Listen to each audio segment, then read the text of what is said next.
નમસ્કાર મિત્રો, સ્વાગત છે તમારું કૃષિ જાણકારી યુટ્યુબ ચેનલમાં। આજના તાજા અને મહત્વના સમાચારોની આ વિડીયોમાં વાત કરીશું, તો વિડીયોને છેલ્લે સુધી જોતા રહેજો અને ચેનલમાં નવા હોય તો ચેનલને સબસ્ક્રાઇબ કરી લેજો। આજના સૌથી પહેલા સમાચારની વાત કરીએ તો હવામાન વિભાગે આગામી 7 દિવસ રાજ્યમાં વરસાદની આગાહી કરી છે। ગુજરાતમાં હાલમાં 2 સિસ્ટમ સક્રિય છે, જેના કારણે રાજ્યના 90% વિસ્તારોમાં ભારેથી અતિ ભારે વરસાદની આગાહી કરવામાં આવી છે। દક્ષિણ ગુજરાતમાં સુરત, નવસારી, વલસાડ, દમણ, દાદરા નગર હવેલી અને મધ્ય ગુજરાતમાં પંચમહાલ, દાહોદ, વડોદરા, છોટાઉદેપુર, નર્મદા, ભરૂચ, જ્યારે દક્ષિણ ગુજરાતમાં ડાંગ, તાપી અને ભાવનગર, અમરેલીમાં રેડ એલર્ટ જાહેર કરવામાં આવ્યું છે। સૌરાષ્ટ્ર અને ગીર સોમનાથમાં ભારેથી અતિ ભારે વરસાદને લઈને ઓરેન્જ એલર્ટ જાહેર કરવામાં આવ્યું છે। જો કે માછીમારોને દરિયો ન ખેડવા સૂચના પણ આપવામાં આવી છે। ગુજરાતમાં બનાસકાંઠા, પાટણ, મહેસાણા, સાબરકાંઠા, અરવલ્લી, મહીસાગર અને મધ્ય ગુજરાતમાં ખેડા, આણંદ, અમદાવાદ, ગાંધીનગર અને સૌરાષ્ટ્રના સુરેન્દ્રનગર, બોટાદ, રાજકોટ, જુનાગઢ અને પોરબંદર માટે યેલો એલર્ટ જાહેર કરવામાં આવ્યું છે। આ સાથે 26 અને 27 જુલાઈના રોજ 30 થી 40 કિમી પ્રતિ કલાકની ઝડપે પવન ફૂંકાય તેવી શક્યતા રહેલી છે, જ્યારે 28 અને 29 જુલાઈના રોજ 40 થી 50 કિમી પ્રતિ કલાકની ઝડપે પવન ફૂંકાવાની શક્યતા વ્યક્ત કરવામાં આવી છે। આ ઉપરાંત દરિયાકાંઠાના વિસ્તારોમાં માછીમારોને દરિયો ન ખેડવા સલાહ આપવામાં આવી છે અને દરિયાકાંઠાના વિસ્તારોમાં 45 થી 65 કિમી પ્રતિ કલાકની ઝડપે પવન ફૂંકાઈ શકે છે। ત્યારબાદના સમાચારની વાત કરીએ તો અમરેલીના ખાંભામાં મોટા પ્રમાણમાં સરકારી અનાજનો જથ્થો ઝડપાતા હાહાકાર મચી ગયો છે। ખાંભા મામલતદાર ટીમ અને પોલીસ દ્વારા વધુ કાર્યવાહી હાથ ધરવામાં આવી છે। જૂનાગઢનો એક વ્યક્તિ આ અનાજનું છૂટકમાં વેચાણ કરતો હતો। ત્યારબાદના સમાચારની વાત કરીએ તો કેન્દ્રીય માર્ગ પરિવહન મંત્રી નીતિન ગડકરીએ એક મોટો નિર્ણય લેતા હાલની ટોલ સિસ્ટમ નાબૂદ કરી દીધી છે। આ સાથે સેટેલાઇટ ટોલ કનેક્શન સિસ્ટમ શરૂ કરવાની જાહેરાત કરવામાં આવી છે। તેમણે શુક્રવારે 26 જુલાઈએ કહ્યું હતું કે સરકાર ટોલ નાબૂદ કરી રહી છે અને ટૂંક સમયમાં સેટેલાઇટ આધારિત ટોલ કનેક્શન સિસ્ટમ શરૂ કરવામાં આવશે। આ સિસ્ટમ લાગુ કરવા પાછળનો ઉદ્દેશ ટોલ વસૂલતા વધારવાનો અને ટોલ પ્લાઝા પર ભીડ ઘટાડવાનો છે।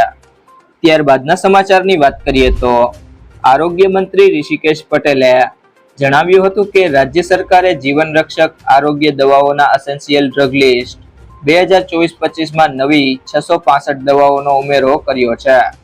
અગાઉ રાજ્ય સરકારના એસેન્શિયલ ડ્રગ લિસ્ટમાં 717 દવાઓ હતી, જે હવે વર્ષ 2024-25માં વધીને 1382 થઈ ગઈ છે। રાજ્યના પ્રત્યેક દર્દીને શ્રેષ્ઠતમ સારવાર અને ગુણવત્તાયુક્ત દવાઓ ઉપલબ્ધ કરાવવી એ જ અમારી સરકારની પ્રાથમિકતા છે।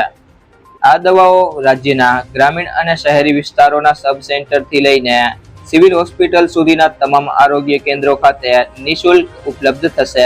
ત્યારબાદના સમાચારની વાત કરીએ તો ગુજરાતમાં ચાંદીપુરા વાયરસથી હાહાકાર મચ્યો છે।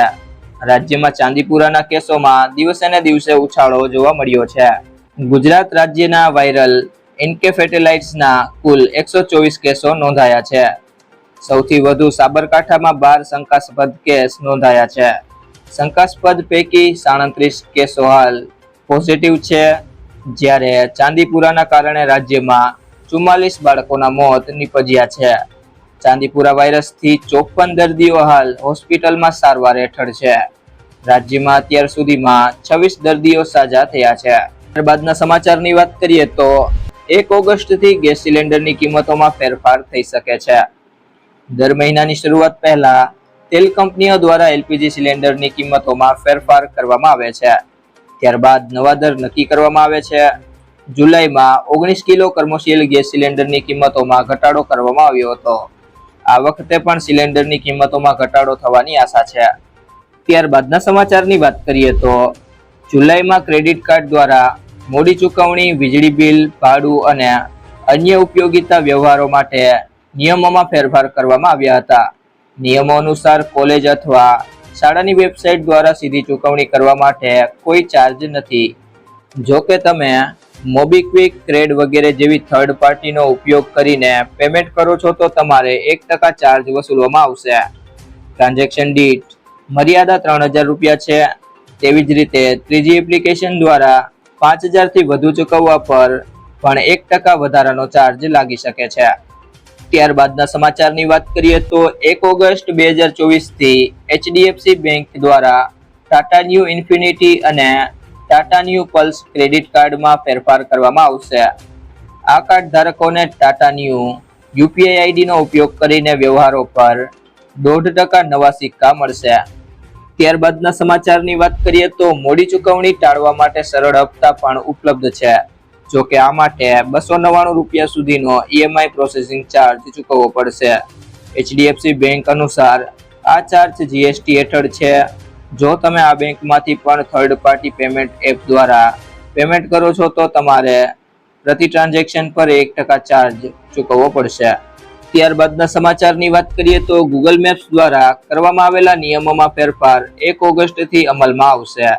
કંપનીઓએ ભારતમાં તેની સેવાઓ માટેના શુલ્કમાં 70% સુધીનો ઘટાડો કર્યો છે। આ સિવાય ગૂગલ મેપ્સ આ સર્વિસ માટે ડોલરને બદલે ભારતીય રૂપિયામાં ચાર્જ લેશે। તમને જણાવી દઈએ કે આ નિયમને બદલવાથી સામાન્ય યુઝર્સને ના તો નુકસાન થશે અને ના તો ફાયદાકારક છે।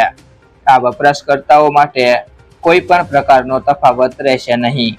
જો મિત્રો તમને આ વિડીયો પસંદ આવ્યો હોય તો વિડીયોને લાઈક કરી દેજો, તમારા મિત્રો સાથે શેર કરી દેજો અને ચેનલમાં નવા હોય તો ચેનલને સબસ્ક્રાઇબ કરી લેજો।